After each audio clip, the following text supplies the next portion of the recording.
So let's have a quick look at what my favorite property investment book in New Zealand is. It's Property 101. It's written by one of the owners of GRA, Mathew Gilligan. Their firm's got over 5,000 clients, mostly property investors. So this book is pretty much the Bible when it comes to investing in property in New Zealand. And I want to take you through a few quick points that I think are important.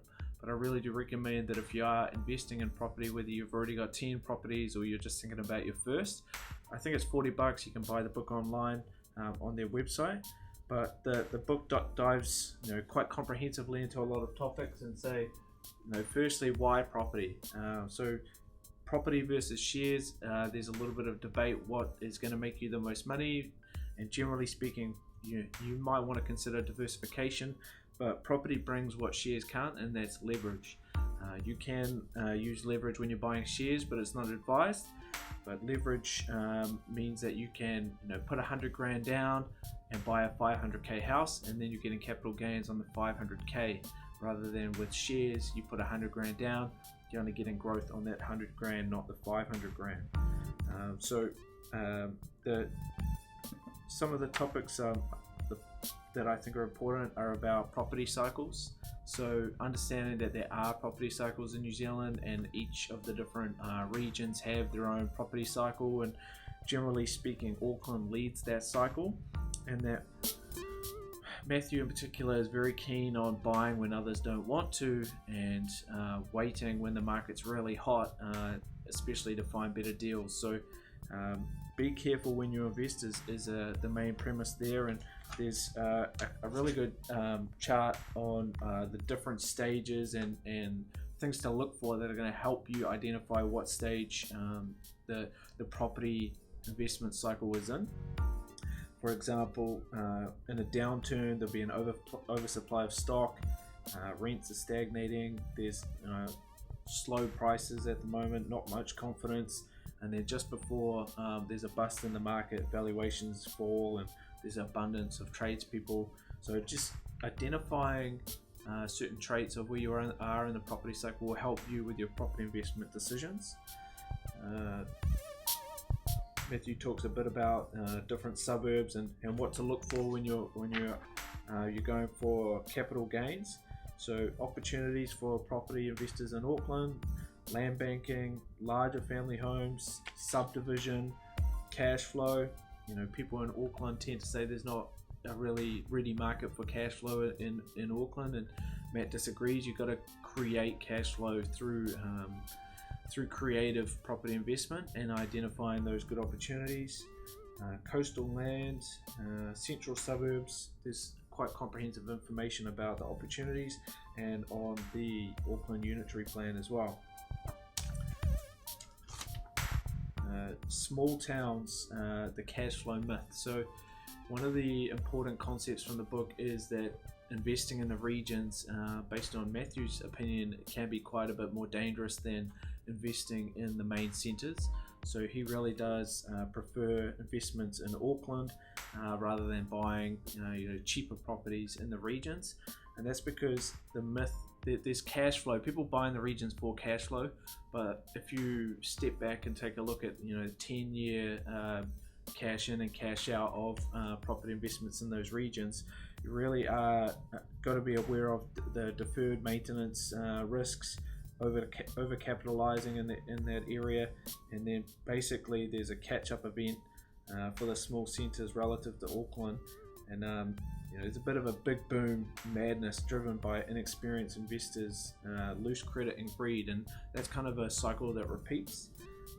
In most cases, I'm just reading from the book here, the small town fundamentals were and still are low incomes, low rents, high deferred maintenance costs, high council rates, balanced or oversupply of housing, and low demand because of population growth is relatively small.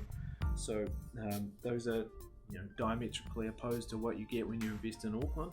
So without diving too much into the detail, we generally agree with Matt that buying in Auckland is much better than buying in small towns, especially if you're buying for cash flow really what you're doing is delaying the pain, because if you've got to repair the roof on a $150,000 property, it's still probably going to set you back 20-30 grand, and that same 20-30 grand will repair the roof on $1 million property.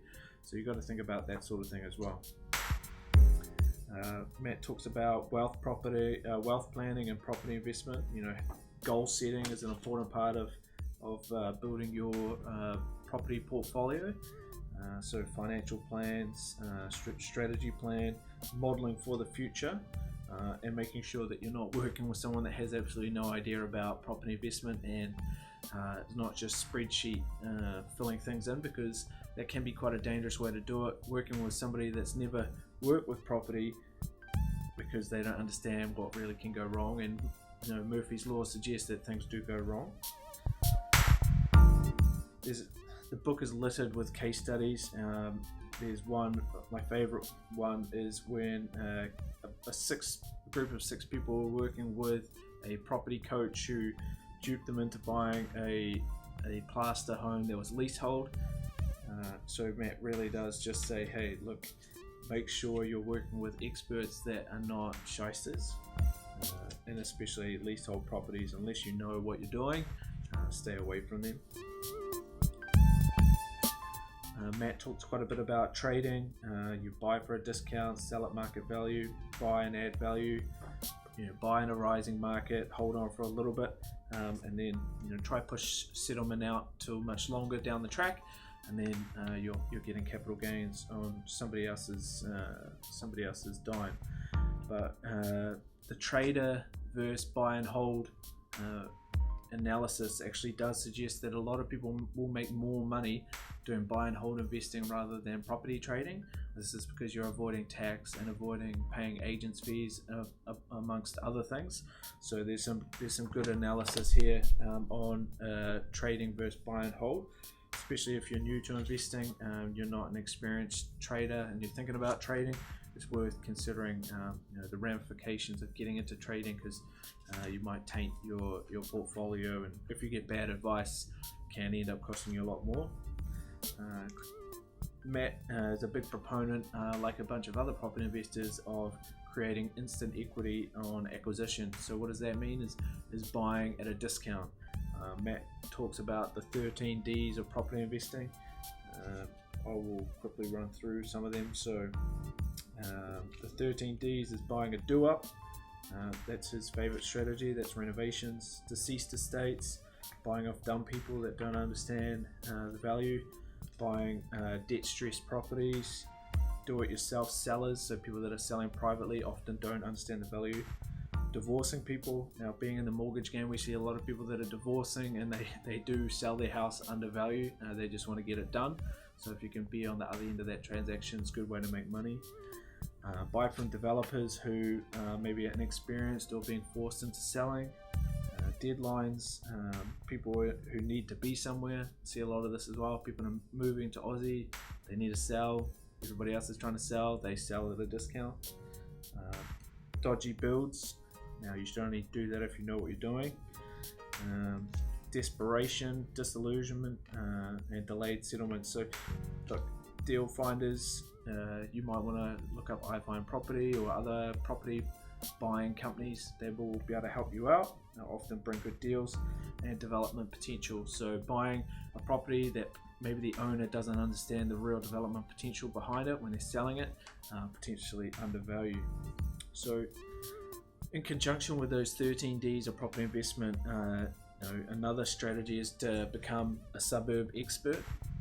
Now, what you might do is decide that you understand your area as good, if not better, than any other property investor. And this is a tactic used by Graham Fowler.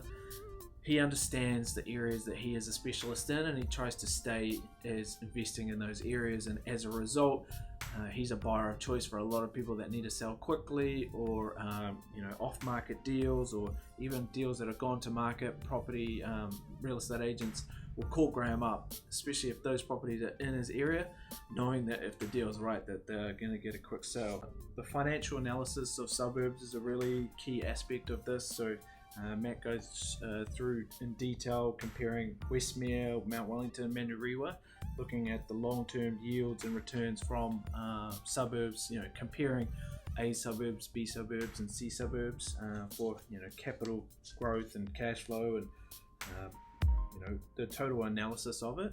And you'll be interested to see the total return over long term in some of those suburbs, 11%, 10%, 12%. Comparing, you can do your own numbers, copy the graphs if you're not working with a property accountant, or you just want to do analysis by yourself. The charts and numbers are very helpful guideline.